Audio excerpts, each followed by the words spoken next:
ในประวัติศาสตร์ของอาณาจักรลันซางมีพระมหากษัตริย์อยู่เพียงบ่เท่าใดพระองค์ที่ได้รับการยกย่องในระดับมหาราชและหนึ่งในนั้นคือพระเจ้าสยามเศรษฐาธิราชผู้ทรงเป็นทั้งกษัตริย์แห่งลานซางและเคยปกครองอาณาจักรล้านนาพระองค์เป็นผู้ย้ายศูนย์กลางอำนาจมายังเวียงจันทร์สร้างพระธาตุหลวงและทนุบำรุงพุทธศาสนา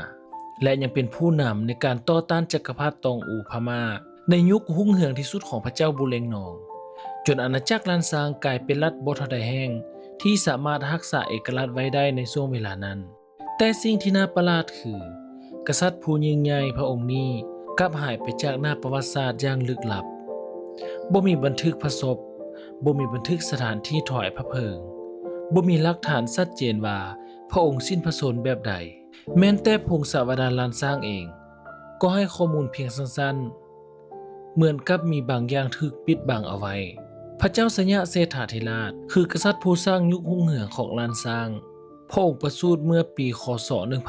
1534เป็นพระราชโอรสของพระเจ้าโพธิสารหลังจากพระเจ้าเกตเก้าแห่งล้านนาสิ้นพระชนม์โดยบ่มีรัชทายาท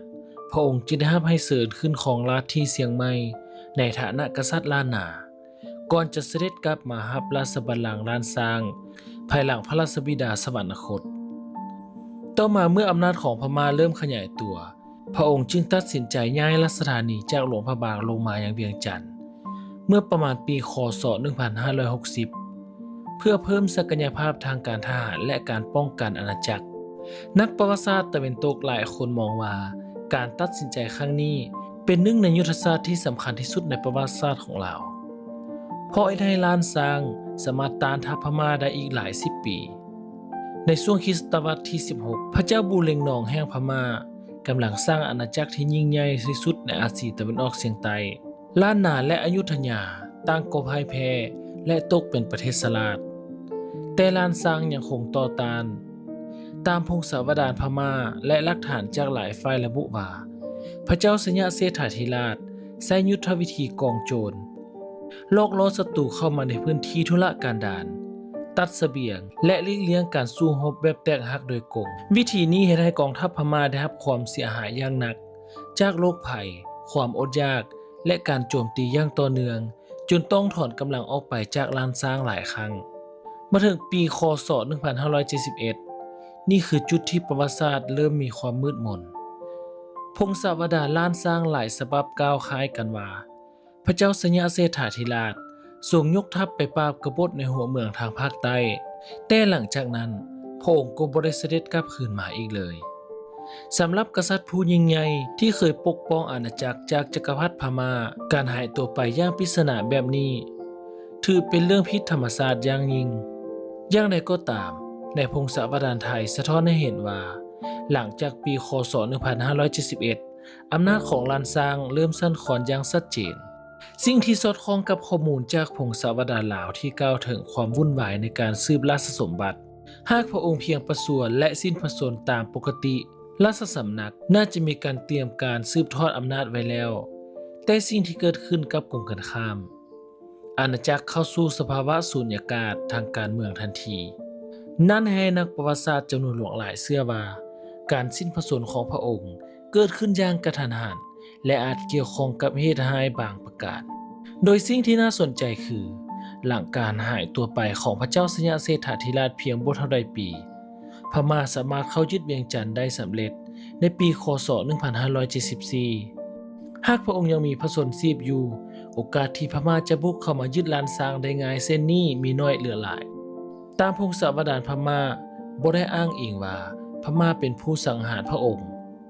แต่จังหวะเวลาทางประวัติศาสตร์กลับซี้ไปว่าการหายตัวไปของพระองค์คือปัจจัยที่สำคัญ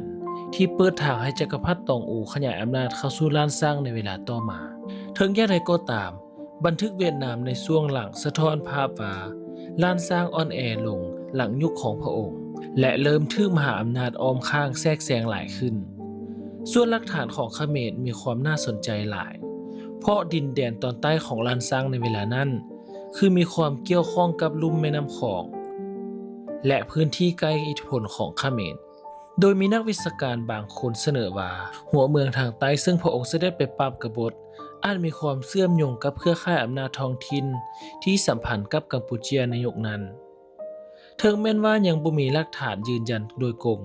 แต่ทฤษฎีที่ถูกนำมาใช้เพื่ออธิบายเหตุการณ์เหตุใดกษัตริย์ผู้มีประสบการณ์สงครามสูงจึงอาจถูกโจมตีหรือหักหลังใด3ทฤษฎีใหญ่ที่นักประวัติศาสตร์ยังถกเถียงกันก็คือ 1. การถูกลอบปลงพระชนม์ทฤษฎีนี้มีน้ำหนักหลายที่สุดเพราะอธิบายได้ทั้งการหายตัวไปอย่างกระทันหันความคลุมเครือของพงศาวดารและวิกฤตการเมืองที่ตามมาหากเกิดขึ้นการหักหลังระหว่างการศึกราชสำนักอาจบ่สามารถควบคุมสถานการณ์ได้ทัน 2. การสิ้นพระชนม์จากโรคภัยระหว่างการเดินทัพ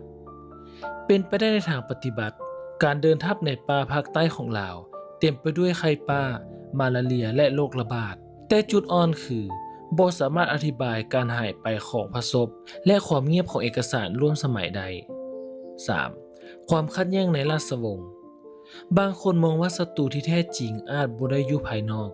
แต่คือกู้อำนาจภายในราชสำนักหลังจากการสิ้นพระชนม์ของพระองค์ล้านสร้างประเสริญกับการแย่งชิงอำนาจหลายครั้งซึ่งมันสะท้อนว่าความขัดแย้งดังกล่าวเกิดขึ้นอยู่ก่อนแล้วกว่า5ทศวรรษผ่านไปบ่มีผู้ใดฮู้แน่ชัดว่า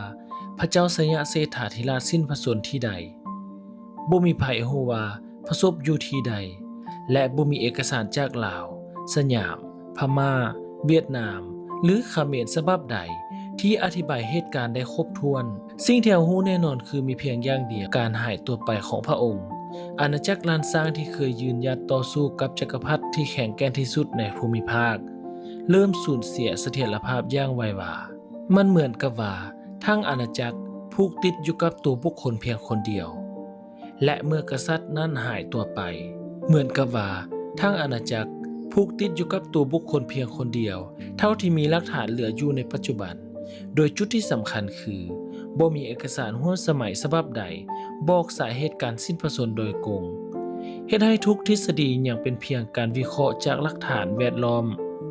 บ่แม่นข้อมูลสรุปเด็ดขาดทางประวัติศาสตร์แต่อย่างใดถ้าท่านผู้ชมมักคลิปของเราก็อย่าลืมกดปุ่มติดตามและกดกระดิ่งด้านข้างเพื่อเป็นกำลังใจให้กับช่องของเรา